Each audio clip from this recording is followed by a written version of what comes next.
Sushma. Double bedroom flats కోసం వచ్చామండి. మాకు లోపలికి వెళ్ళినా రేషన్ కార్డు లేదు, ఏం లేవని బయటికి పంపించేసారు. రేషన్ కార్డు ఉండాలి, gas zero account current bill కూడా చేస్తామన్నారు, ఏం చేయలేదు. అందుకోసం మేము రోజు తిరిగినా ఏం ప్రయోజనం లేదు. మేము వారం రోజుల నుంచి తిరుగుతున్నామండి. తీసుకోలేదండి, వాపస్ తీసుకొని వచ్చేసాం. ఏం తీసుకోవట్లేదు. ఏం తీసుకోండి అంటే ఏం లేదండి, ఇవేం తీసుకోమా అని అన్నారు. అక్కడికి నా పేరు హేమలత అండి, నేను బంజారాహిల్స్లో ఉంటా, రోడ్ నెంబర్ 13లోనా. కానీ గత వారం 15 రోజుల నుండి తిరుగుతూనే ఉన్నాం ఈ సీఎం క్యాంపస్ కాడికి. ఏది రావట్లేదు.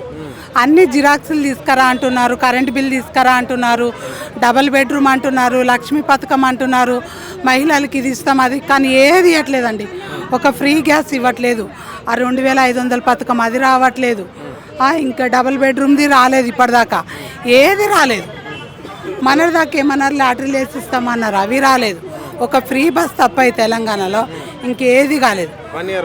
1 ఇయర్ పాలనలో ఏది కాలేదు. మరి ఆయన రేవంత్ రెడ్డి వరకు ఎలా పోతున్నాయి, అన్నీ అవుతున్నాయని మాకైతే తెలియదండి.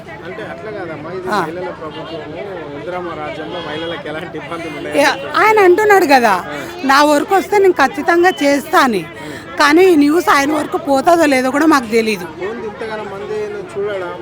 కానీ ఇవన్నీ చూడడానికే అని చెప్తున్నాను, చూడడానికే ఇవన్నీ.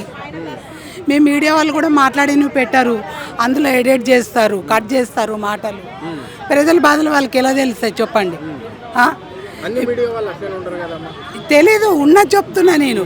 ఇప్పుడు నాకు ఆపరేషన్ అయింది, గొంతు ఆపరేషన్ అయింది, నాకేం అవసరం మాట్లాడడానికి?